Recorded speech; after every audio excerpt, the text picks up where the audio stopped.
The solution for the poor now was not to eliminate the circumstances that would cause poverty. Their solution now was to eliminate the poor, eliminate the impoverished, and just wipe them off the face of the earth.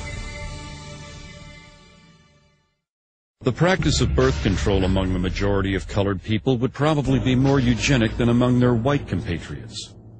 The dissemination of the information of birth control should have begun with this class, rather than with the upper social and economic classes of white citizens. Walter Terpening, Birth Control Review, 1932.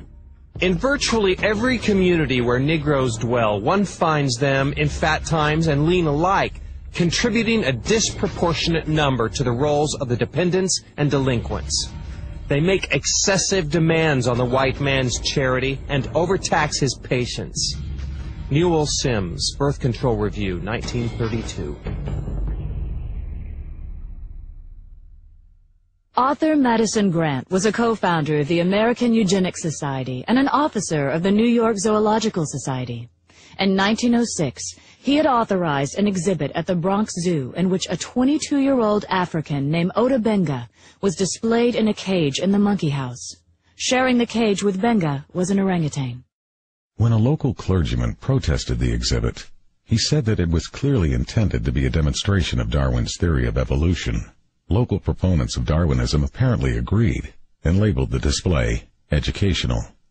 10 years after this event, Ota Benga committed suicide.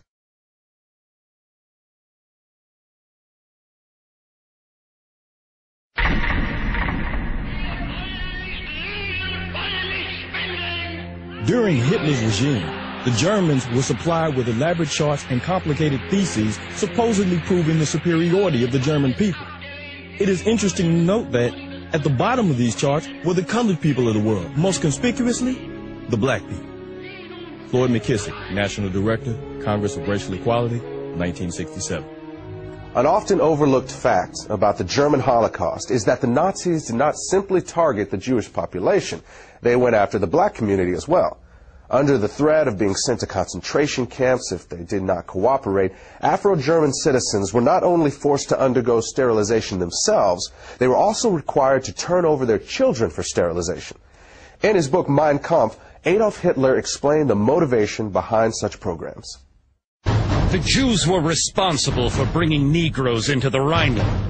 It suits the purpose of the cool, calculating Jew who would use this means of introducing a process of bastardization in the very center of the European continent, and, by infecting the white race with the blood of an inferior stock, would destroy the foundations of its independent existence.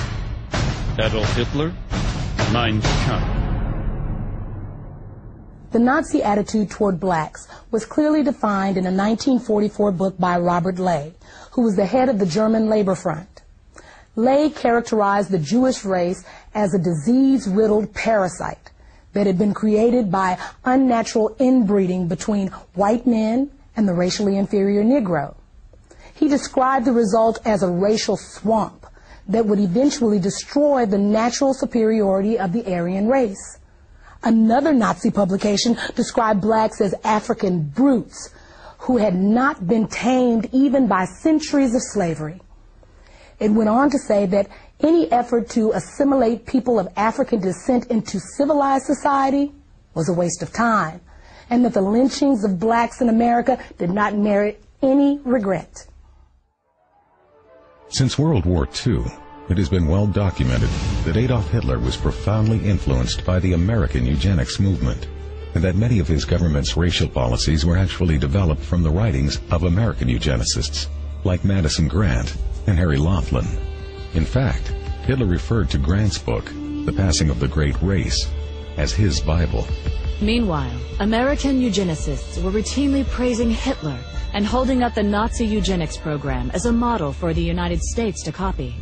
The leader of the German nation, Adolf Hitler, has been able to construct a comprehensive racial policy of population development and improvement. The difference between the Jew and the Aryan is as unsurmountable as that between black and white. Germany has set a pattern which other nations must follow. Dr. Clarence Gordon Campbell, 1935, President, Eugenics Research Association, New York. Among those American eugenicists who most strongly supported the Nazis was a member of the American Eugenics Society, a director of the American Birth Control League, and a writer for the Birth Control Review. His name was Lothrop Stoddard. As an avowed racist, Stoddard was the author of a book called The Rising Tide of Color Against White World Supremacy, which was widely promoted by the Ku Klux Klan. In another book, The Dragon and the Cross, Stoddard was identified as the exalted Cyclops of the Massachusetts chapter of the Klan. Non-white races must be excluded from America. The red and black races, if left to themselves, revert to a savage or semi-savage state in a short time. Lothrop Stoddard, Director, American Birth Control League.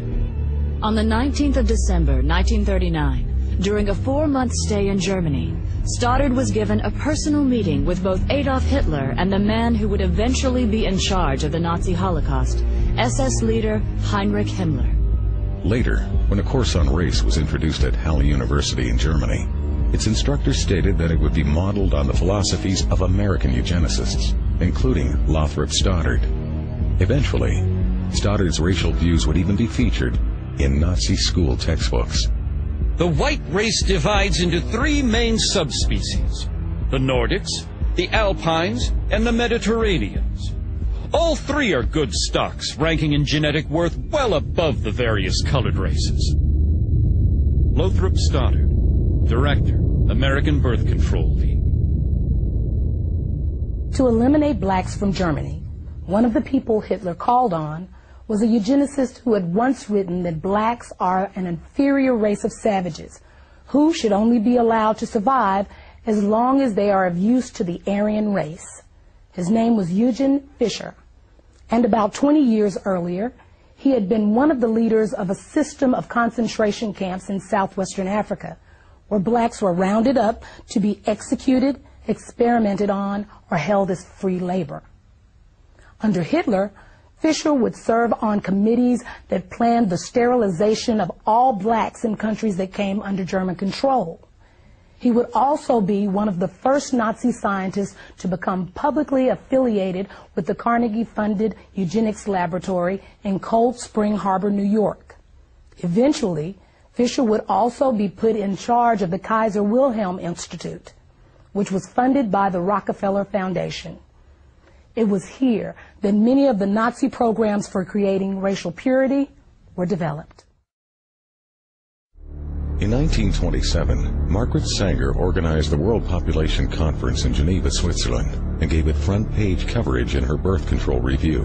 The events program shows that several of its attendees were colleagues of Sanger's from the American eugenics movement.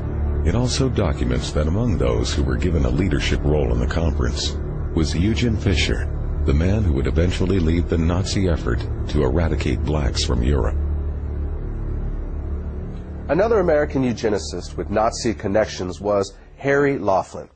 He was an official with both the American Eugenics Society and the American Birth Control League, and in 1928 his plan for using forced sterilization to eliminate those who might produce what he called degenerate offspring was published in the Birth Control Review.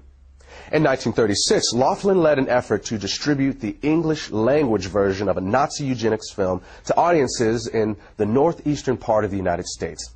He had acquired the rights to the film from the Race Policy Office of the Nazi Party and, with the help of 2 other American eugenics organizations, had mailed literature to biology teachers at 3,000 U.S. high schools, urging them to show it in their classrooms. Later that year, Laughlin was praised in a Nazi newspaper and awarded an honorary degree from the University of Heidelberg for his contributions to the Nazi eugenics effort. In the 1930s, a German psychiatrist named Ernst Rudin was named president of the International Federation of Eugenics in Cold Spring Harbor, New York, which was funded by the Carnegie Corporation. And in 1933, his call for racial purity was published in the Birth Control Review.